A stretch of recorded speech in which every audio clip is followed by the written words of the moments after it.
ভারতের কায়দায় এই বাংলাদেশ চলবে না আমরা জানি, কিন্তু তালেবানি কায়দায় চলবে না, এটা আমরা তো মেনে নিতে পারি না। তোমাদের কাছে আমাদের প্রশ্ন, ও মডেল ইসলামিক ওয়ালারা, তোমাদের কাছে আমাদের প্রশ্ন, তালেবানি কায়দায় চলবে না এই দেশ কি আমেরিকার কায়দায় চলবে? আমাদের একটু বলো। বিশ্বনবী, শ্রেষ্ঠ নবী, মহানবী, জিন্দা নবী, হায়াতুন নবী, তার পবিত্র জবানের অসংখ্য অগণিত হাদিসের মধ্য থেকে এক টুকরা হাদিস আমি পড়েছি। দয়াময় আল্লাহ পাক রব্বুল আলামিন যদি কবুল করেন, তেলাওয়াতকৃত আয়াত এবং হাদিসের সমন্বয়ে সংক্ষিপ্ত কথা আমি আপনাদের মাঝে বলবো। আল্লাহ পাক রব্বুল আলামিন ধৈর্যের সাথে শ্রবণ করার তৌফিক দান করেন। এই দুনিয়ার মধ্যে আল্লাহ পাক রব্বুল আলামিন মানুষ পাঠাইছেন দুই ধরনের। একটা ধরন হলো ইমানদার, আর একটা ধরন হলো কাফের, বেঈমান। ইমানদার কারা? যারা আল্লাহ পাকের উপরে ঈমান আনছেন। এই ইমানদার যারা, আল্লাহ পাক রব্বুল আলামিন তাদেরকে ডাক দিয়া বলেন, ইয়া আইয়ুহাল্লাযীনা আমানু আতিউল্লাহ,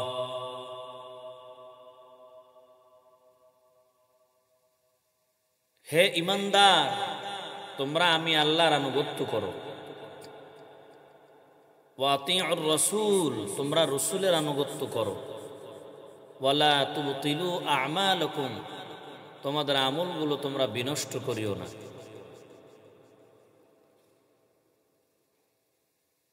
আল্লাহ পাক রব্বুল আলামিন এই যে কোরআনের মধ্যে ইমানদারদেরকে ডাক দিয়া বললেন, হে ইমানদার, তোমরা আমি আল্লাহর আনুগত্য করো। আগে ইমানদারের পরিচয় নিতে হবে যে আমি ইমানদার, আমার ঈমান পরিপূর্ণতা হইল কিনা।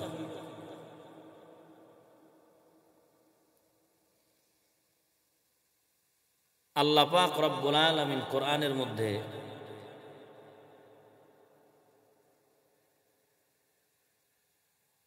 বলেছেন যে তোমরা, হে ইমানদার, তোমরা মুসলমান না হইয়া মরিও না। মুসলমান হবে কেমনি ইমানদার? যে মুসলমান সে তো ইমানদার, আর যে ইমানদার সে তো মুসলমান। পার্থক্যটা কি? ইয়া আইয়ুহাল্লাযীনা আমানু আতিউল্লাহ, আল্লাহ পাক রব্বুল আলামিন ইমানদারদেরকে ডাক দিয়া বলেন, হে ইমানদার, আমি আল্লাহর আনুগত্য করো। ইমানদার কারা? যারা আল্লাহর উপরে ঈমান এনেছে, নবীদের উপরে ঈমান এনেছে, ফেরেশতাগণের উপরে ঈমান এনেছে, ভালো মন্দ তাকদীরের উপর ঈমান এনেছে, পরকালের উপর ঈমান এনেছে, ফেরেশতাগণের উপরে ঈমান আনলো। 7টা জিনিসের উপর যে ঈমান আনবে তারাই প্রকৃত ঈমানদার। মুসলমান ঈমানদার, আল্লাহর গোলাম। এখন ঈমানদার আর মুসলমানের মধ্যে পার্থক্য কি? ঈমানদার হলো 3টা জিনিসের সমন্বয়। 1 নম্বর হলো, তোমার ঈমান যদি তুমি আনতে চাও, 1 নম্বরে লাগবে তোমার মুখে স্বীকার করা, আল্লাহকে আমি মানি। 2 নম্বরে লাগবে অন্তরে বিশ্বাস করা। 3 নম্বরে লাগবে কাজে পরিণত করা। 1 নম্বরে মুখে স্বীকার করা, এটাও আমরা দেখি বাহ্যিক দৃষ্টিতে। অন্তরে বিশ্বাস করা, এটা যার যার ব্যাপার, কে কিভাবে আল্লাহকে বিশ্বাস করতেছে। অন্তরের মধ্যে তো কারো অন্তরের মধ্যে তো আর ঢোকা যায় না। অন্তরের ব্যাপার হলো যার যার ব্যাপার। কিন্তু 3 নম্বর সেক্টর হলো কাজে পরিণত করতে হবে। আমি আমার কথাটাকে এখানে রাখলাম। মুসলমান ইমানদার আল্লাহর গোলাম। এবার আসি মুসলমান কাকে বলে। তার আগে আমাকে জানতে হবে মুসলমান অর্থ কি, আর যে মুসলমান হইল আসলেই তার কাজ কি এটা আমাকে জানতে হবে। মুসলমান আরবি ভাষার মধ্যে বলা হয় মাজদার শব্দার্থ। আল ইসলাম এটা হলো একটা শব্দ যার অর্থ হলো আত্মসমর্পণ করা। আত্মসমর্পণকারীকে বলা হয় মুসলমান। যেই ব্যক্তি আত্মসমর্পণ করবে আল্লাহর কাছে, ও মালিক আমি আমার নিজেকে তোমার কাছে রুজু করে দিলাম, আমি আত্মসমর্পণ করলাম, আমি আমার নিজেকে তোমার কাছে সুপর্দ করে দিলাম রে আল্লাহ। ও দয়ার মালিক তুমি যা বলবা আমি তাই করব, আমার নিজের ইচ্ছা মতো আমি কিছুই করতে পারবো না রে আল্লাহ। তুমি আমাকে যা হুকুম দিবা আমি তাই মানব। রাসূল আমাকে যে পথ দেখাইছেন ওই পথ আমাকে অনুসরণ করতে হবে গো আল্লাহ। অবশ্যই তোমার নীতিমালা ছাড়া আমার চললে হবে না। ও দয়ার মালিক তুমি যা বলবা আমি তোমার বান্দা হইয়া তোমার বিধি বিধানগুলো মেনেই চলবো। এর নাম হলো মুসলমান। 1 নম্বরে হলো ইমানদার যদি হতে হয় 3টা সেক্টর তোমার পার হওয়া লাগবে। 1 নম্বর হলো মুখে স্বীকার করা, 2 নম্বর হলো অন্তরে বিশ্বাস করা, 3 নম্বর হলো কাজে পরিণত করা। ইসলামের যে সকল বিধিবিধান আছে সকল বিধিবিধান মানিয়া তোমার নিজেকে পরিচালনা করা লাগবে। নিজে যখন ফিটফাট হয়ে যাবা তোমার আহাল পরিবার পরিজনকে তুমি আল্লাহর উপরে চালানোর জন্য চেষ্টা করতে হবে। যখন তোমার পরিবার সম্পূর্ণ, সমাজ নিয়ে তোমার চিন্তা ফিকির করতে হবে। সমাজ যখন তোমার পরিপূর্ণ, রাষ্ট্র নিয়ে তোমাকে চিন্তা ফিকির করতে হবে। রাষ্ট্রের মসনদে তোমাকে ইসলাম প্রতিষ্ঠা করতে হবে।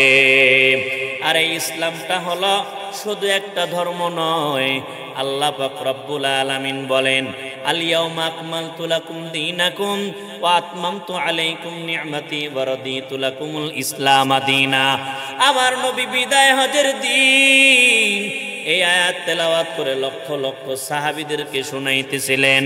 ও সাহাবা একরাম, আল্লাহ পাক রব্বুল আলামিন বলেন আমি আল্লাহ আজ তোমাদের দিন ইসলাম ধর্ম তথা তোমাদের পূর্ণাঙ্গ জীবন ব্যবস্থা আমি আল্লাহ তাআলা তোমাদেরকে নেয়ামত হিসাবে দিয়া দিলাম। হে দুনিয়ার মানুষ, আল্লাহ পাক রব্বুল আলামিন দয়া করে ইসলাম ধর্মের মধ্যে আমাদেরকে পাঠাইছেন। এই ইসলামটা পরিপূর্ণ একটা জীবন ব্যবস্থা। ব্যক্তিগত জীবন ব্যবস্থা আমার, পারিবারিক জীবন ব্যবস্থা, রাষ্ট্রীয় জীবন ব্যবস্থা, অর্থনৈতিক জীবন ব্যবস্থা, সমস্ত নীতিমালা হলো কোরআন সুন্নাহ ইসলামের নীতিমালা। এই নীতিমালা মানিয়া যদি আমরা চলতে পারি আল্লাহ পাকের কাছ থেকে নুসরাত আসবে, অন্যথায় আমাদের কপালে ঝাড়ুর বাড়ি ছাড়া কোনো উপায় নাই। হে দুনিয়ার মানুষ, আমাকে চালাইতে হবে ইসলামের মধ্য দিয়া, আমার পরিবারকে চালাইতে হবে ইসলামের মধ্য দিয়া, আমার সমাজকে চালাইতে হবে ইসলামের মধ্য দিয়া, আমার রাষ্ট্র চালাইতে হবে ইসলামের মধ্য দিয়া। এ আল্লাহর বান্দা, এ নবীর উম্মত, যদি কোনো বান্দা ডাক দিয়া বলে না না না এই রাষ্ট্র চলবে না ভারতের কায়দায়, এই রাষ্ট্র চলবে না তালেবানি কায়দায়, ও আল্লাহর বান্দা নবীর উম্মত, আমরা তোমাদের কাছে প্রশ্ন করতে চাই, ভারত ভারতের কায়দায় এই বাংলাদেশ চলবে না আমরা জানি, কিন্তু তালেবানি কায়দায় চলবে না, এটা আমরা তো মেনে নিতে পারি না। তোমাদের কাছে আমাদের প্রশ্ন, ও মডেল ইসলামিক ওয়ালারা, তোমাদের কাছে আমাদের প্রশ্ন, তালেবানি কায়দায় চলবে না এই দেশ কি আমেরিকার কায়দায় চলবে? আমাদের একটু বলো, আমেরিকার কায়দায় চলবে কিনা একটু বলো। ধরলাম ভারতীয় কায়দায় বাংলাদেশ চলবে না, আবার যদি বলো তালেবানি কায়দায় চলবে না, আমরা মানতে পারি না। কারণ গোটা বিশ্ব এখন যাদেরকে বলে সঠিক ইসলামের উপরে চলনেওয়ালা যেই রাষ্ট্র, এই রাষ্ট্রের নাম হলো আফগানিস্তান। কোরআন হাদিসের বাহিরে তাদের শাসন ব্যবস্থা নাই।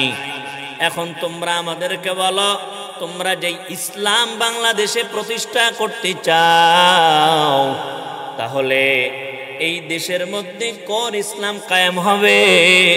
তোমাদের মডেল ইসলাম, আমেরিকার কায়দার ইসলাম। না না হে মুমিনের দল, ইসলাম যদি প্রতিষ্ঠা করতে হয় মদিনা সনদের ইসলামে বাংলাদেশের মধ্যে প্রতিষ্ঠা করতে হবে। ইসলাম যদি প্রতিষ্ঠা করতে হয়, তাহলে বর্তমান সময়ে তালেবানের মন্ত্রীরা যেইভাবে তাদের দেশ পরিচালনা করতেছে, আমাদের বাংলাদেশকেও সেইভাবে পরিচালনার কায়দায় নিয়ে যাইতে হবে। অন্যথায় এ দেশের মধ্যে ইসলাম প্রতিষ্ঠা হওয়া কোনোদিন সম্ভব না। তুমি ইসলাম প্রতিষ্ঠা করবা, ভারতীয় কায়দায় করলা না, সমস্যা নেই, কিন্তু আফগানিস্তানওয়ালারা কোরআন হাদিসের সমন্বয়ে গোটা আফগানিস্তান পরিচালিত হচ্ছে, ইমারতে ইসলাম সেখানে প্রতিষ্ঠা হয়েছে। তাহলে তোমরা আমাদেরকে বলো যে তোমরা কোন ইসলাম প্রতিষ্ঠা করবে বাংলাদেশের মধ্যে? মুসলমান ইমানদার আল্লাহর গোলাম, আল্লাহ পাক রব্বুল আলামিন আমাদের সবাইকে সহি বুঝ দান করেন।